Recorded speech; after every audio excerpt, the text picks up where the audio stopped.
Okay, so we're gonna make a snowy scene in Blender 4.0. So, if you've been following my channel for a while, you may recognize what's happening here. I actually just made a tutorial on how to make snow or a snow plane pretty recently. And years ago, I made a tutorial on how to make falling snow. But I just wanted to kind of go back through and show how to do both in one compact video, in case people wanted kind of a back-to-back, and to clear up a lot of common questions I get about how to make the falling snow. So let's get into it. So first thing I'm going to do here is I'm going to delete everything that I am not going to be using. So let's talk about the Snow add-on that is a free add-on first. So Blender actually has a great add-on for making snow. So if you want to use this, you go to Edit, you go to Preferences, you go to Add-ons, and you just look up snow, and you see Object Real Snow here. Let's just enable that real fast. Now, if you press N on your keyboard, it brings up this panel here, and you can see there's an add-on for real snow.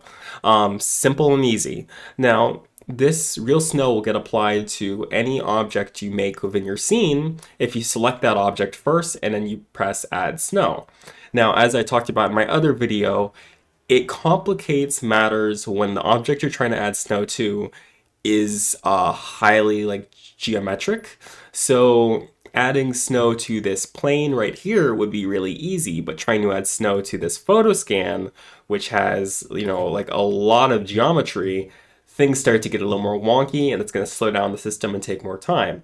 So I really advise making a low poly version of your scene that you can add the snow to. So I'd want to just add snow to this plane instead of to all this photo scan.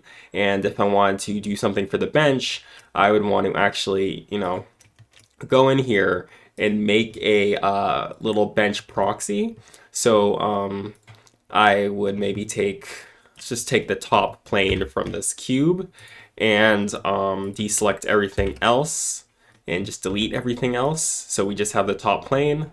I'm just going to make this shorter and then extrude the end here and drag it up a little bit. Maybe drag it, back, and then extrude it again out like this.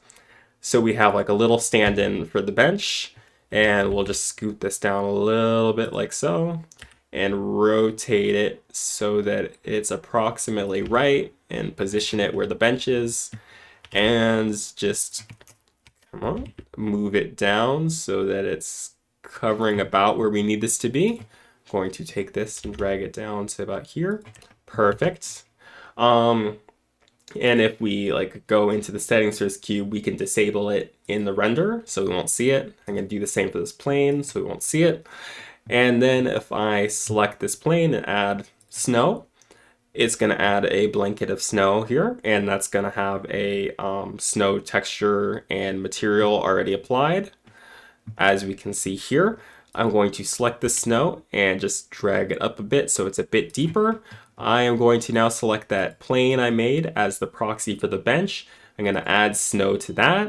And as you can see, now it's added what looks like a layer of snow around the bench, and we can just drag this to where we want it to be. And now let's make some falling snow. So I'm going to add in a plane, and I'm going to scale it up nice and big, and I'm going to drag it up above the scene like this.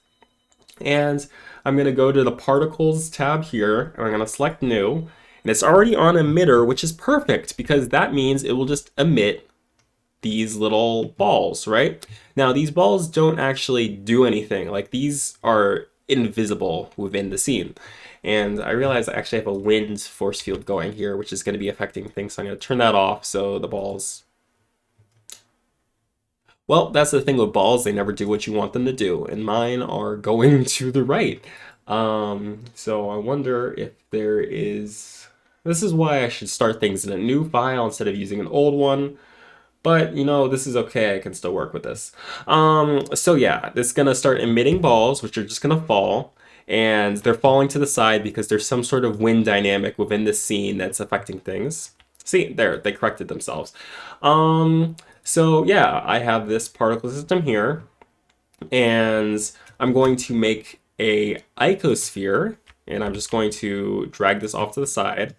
And I'm going to go back to this plane, and I'm going to go to the render tab here, and it says render as halo, right? Now I don't want to do that. I want to do an object, and I'm going to take this little like selector and select the icosphere. So now it's snowing icospheres. And this is some really fast snow, so we want to slow this down just a little bit.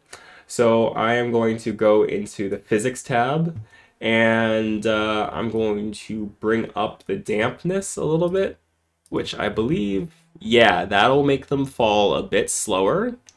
And I'm going to turn up the Brownian because that makes them have a bit of sway to them. Let's see. I might want to even more than that. To whatever looks nice. Yeah, you can see now they've got a little bit of wiggle, and that's good. I want to turn up this lifetime to maybe like 300 so they actually reach the grounds, like so. Yeah, doesn't that look nice?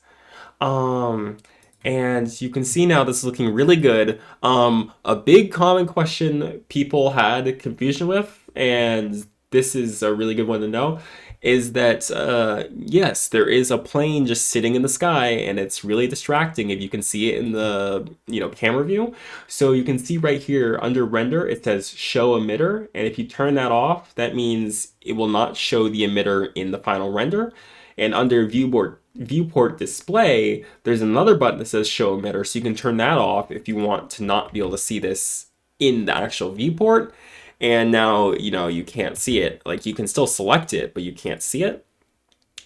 The final thing people had confusion about too is how do I render this? Because when you play it back in real time, you can see it happening, but as soon as you press render on this, it all disappears. It doesn't work anymore. And the reason for that is you need to bake it into a cache, a memory cache. So where it says cache right here, you're going to open that up, and it says bake right here. And in order to be able to see this in render, you want to bake this into the system. Now you can see this red line here displays the area that this is baked in. So that means if you go anywhere within this area, it's all baked simulation. So that means you can render any frame from this, and it's going to be baked to that frame exactly the way you want it. And that is excellent because that means it will show up in your renders just the way you want it. So that's really good. So you want to have anything you do baked. Now, if you try and change settings, it's not going to work because it's baked into the settings the way it is right now. So if you want to change things, you just delete the bake, and then you could go back in and edit stuff. For instance, I want the scale on the snow to have some randomness to it, so I'm going to bring that up a bit. And now I might bake that back like this. So now it's falling and it has some randomness to the scale, which is great. And lastly, if you want to, color this snow, you would think that you'd select these to color, but actually the easiest and quickest way is to just color the icosphere. In this case, I'm going to select the icosphere, and I am going to just select whatever the snow default that was made for this was, which is snow 04. So I'm just going to select this. I'm going to go down and find snow 04. So that way it all matches. So, if you wanted the snow to be yellow, the falling snow is also yellow, which is great. So yeah, that's how I would go about making a snowy scene in Blender with some falling snow. And of course, you're not limited to the default amount of snow here, which is 1000 particles. You can up that as much as you want or downgrade it, whatever you like. You can make it fall faster, slower based on the Brownian and the drag. Yeah, and this is how I would go about making a snowy scene. I really hope this is helpful to people. Again, this is in Blender 4.0, so if you're confused about whether my older methods will work in 4.0, they will. It works exactly the same, but this is just in the 4.0 setup, so it might be more easy for people to follow. Also, if this gets 1,000 views by New Year's, I will do a face reveal. Anyways, I hope everyone has a good holiday season, and I'll catch you all in the next video.